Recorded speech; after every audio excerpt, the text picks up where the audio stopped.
तुमचं अगदी मनापासून स्वागत करते आणि आपल्या सर्वांच्या मनातल्या चांगल्या इच्छा पूर्ण व्हाव्यात अशी भोले शंकराची चरणी प्रार्थना।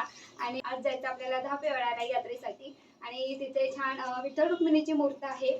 असं म्हटलं जाते की पंढरपूरला आषाढी एकादश झाली की विठ्ठल आखाडीच्या दुसऱ्या दिवशी धापेवाड्याला येतो, जिथे विदर्भातलं छोटं पंढरपूर म्हटलं जाते, तर तिकडे येते। ती पण एक मोठी कथा आहे की पांडुरंगाला विदर्भातल्या छोटं पंढरपूर असं का म्हटलं जाते आणि पंढरपूर सोडून धापेवाड्याला का आला होता, तर याच्या मागे एक कथा आहे। तर चला मी नंतर सांगते तुम्हाला, जाता जाता मी तसं तुम्हाला सांगते रस्त्यात। आणि आता वेळ होत आहे आणि त्यासाठी इकडे मी तयार झालेली आहे। छान अशी मोरपंखी पिंक साडी घातलेली आहे, त्याला कॉन्ट्रास्ट असं ब्लाऊज घातलाय। ब्लाऊज या साडीवरचा नाहीये, शिवून घ्यायचं आहे, पण हे ब्लाऊज होतं माझ्याकडे तर हे घातलेलं आहे। तर चला आज माझा लुक कसा दिसते नक्की कमेंट बॉक्समध्ये सांगा। आणि आता 8 वाजलेले आहे, ओवीला स्कूलमध्ये सोडते आणि सोबत आपण पण जाते। आणि इकडे बघा आणि इकडे मी इडली वगैरे घेतली खायसाठी, तेवढा काही वेळ भेटला नाही, थोडी खाल्ली, पण इकडे इडली वगैरे घेतली, बॉटल पाणी घेतलं। चला जसं आपल्याला एका मंदिरामध्ये बघू, जसं काही वेळ भेटते तसं आपण खाऊ। तर अचानकच करव्यात झाली इडली वगैरे, तसं रस्त्यात सांगते। तर मग चला तुम्ही पण आमच्यासोबत आज धापेवाड्याला।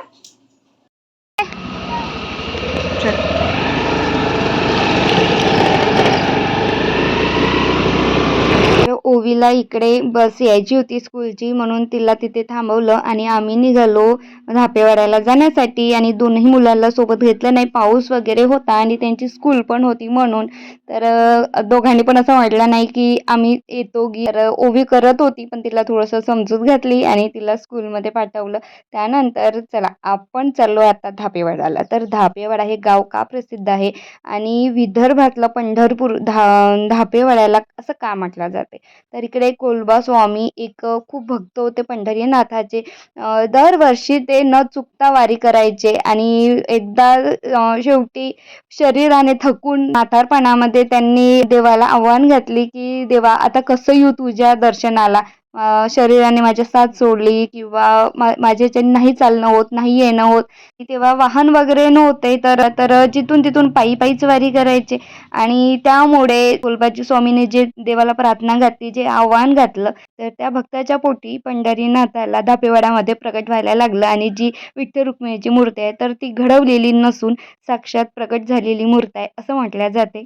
कोलबा स्वामीमुळे धापेवाड्याला विदर्भातलं पंढरपूर म्हणून आज ओळखल्या जाते। आता आपण पोहोचलो धापेवाड्यामध्ये आणि धापेवाड्यामध्ये सुरुवातीपासून तिथून गाडी ठेवली तेव्हापासून इकडे अंदपर्यंत यात्राच लागलेली होती। आणि त्यानंतर आता आधी आपल्याला चपला वगैरे इकडे साईडला ठेवून, आणि हा पूल आहे, पुलावर सुरुवातीपासून एकदम लास्टनं भरपूर रांगा लागलेल्या होत्या। आणि फर्स्ट टाइम मी इथे धापेवाड्याला आली होती, तर 2015 मध्ये आम्ही आमची फॅमिली ट्रिप काढली होती, तर सर्वात लास्ट आम्ही धापेवाडा केलं होतं, तर तेव्हा आलो होतो। आणि आता हे सेकंड टाइम आहे माझा, आणि यात्रा म्हणा किंवा या गर्दीमध्ये धापेवाड्याची यात्रा म्हणून पहिल्यांदा मी इथे आलेली आहे। तर आम्ही इथे पोचलो 9-9:30च्या दरम्यान पोचलो आणि भयंकर गर्दी होती, एवढी नाही म्हणता येत कारण की नंतर आणखी जास्त झाली होती जेव्हा आमचं दर्शन वगैरे झालं तेव्हा। पण होती म्हणजे पुलाच्या मागेपासून लाईन लागलेली होती तर दर्शनाची, आणि आम्ही तिथून लाईन वगैरे लावली। इकडे टिक्के वगैरे लावत होते पोरं, तर मी पण लावून घेतला। आणि त्यामध्ये बुक्का नाही म्हटलं, अष्टगंध म्हटलं, त्याने कुंकू लावला आणि बुक्का लावला। तर मला कपाळाला माझी मम्मी नेहमी सांगायची की बुक्का कधी लावत नसते, सांगायची म्हणते सांगत असतेच ते, सुहासिनीने काळं कलरचं लावायचं नसते कपाळाला, म्हणून मी ते काळं रावांना पुसून मागितलं। आणि समोर तुम्ही माझ्यासोबत तुम्ही पण सुद्धा दर्शन घ्या।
कुरकुरे आहे.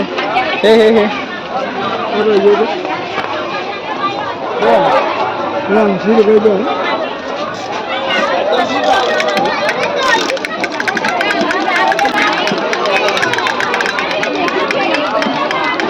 छान वाटतं. कितीच आहे? 80 रुपये.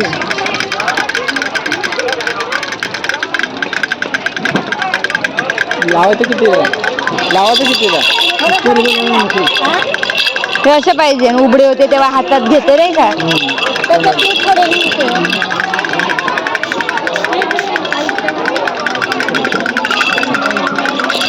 असं हातात पकडलं तर देऊन जात हातात तोंडात टाकते. तोंडात टाका काही रूट हे कितीच आहे? डमरूपेक्षा बरं आहे म्हणजे धर्म आपल्यालाच वाजवा लागेल.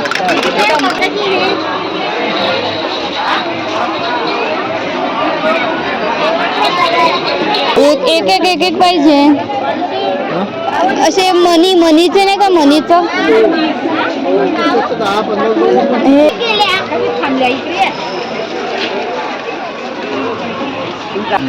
आडवा पैसा पाहिजे कोणीकडे पडला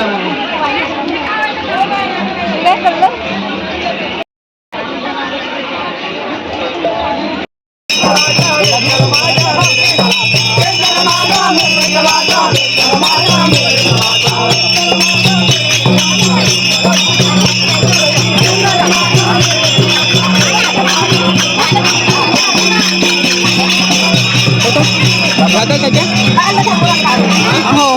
हे चाळणी कितीची आहे? एक चाळणी घेऊन घेऊ.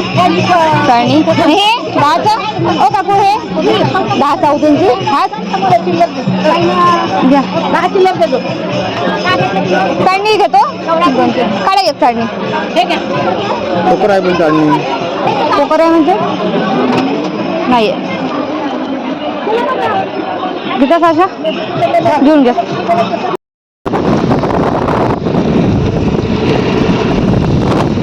वेळाचं दर्शन झालं आणि त्यानंतर आमच्या बुल्लूसाठी काही 1-2 खेळणी घेतली आणि त्यानंतर राव होते म्हणून मी बघत तरी होती. नाहीतर मी कधीच कुठून कोणत्याच यात्रेतून इवन कोणा दुकानातून काहीच घेण्याचा प्रयत्न करत नाही किंवा म्हणजे काही जाऊन बघत सुद्धा नाही. एवढी कंजूस आहे मी. आणि त्यानंतर राव बोलले की चला आता आपलं दर्शन झालं आणि पाऊस वगैरे काही आहे नाही तर आपण आदासाला जाऊयात. आदासाला पण मी पहिल्यांदाच इथे आली आणि पहिल्यांदाच मी आदासाच्या गणपतीचं दर्शन केलं.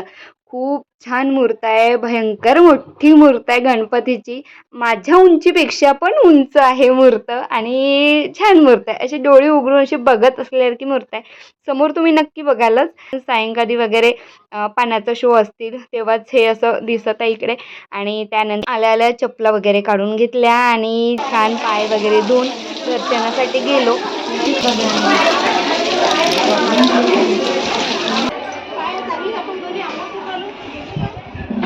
वाव किती सुंदर दिसते पा बोईतालचं.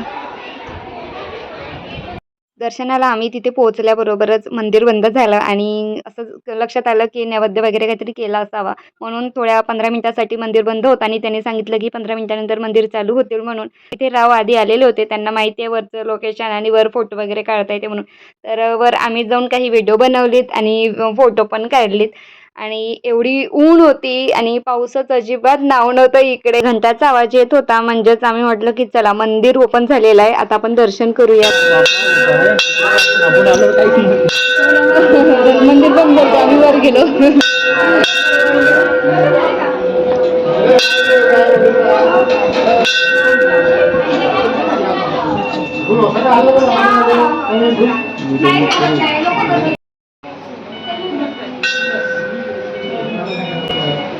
तांदूळ आहे का ते?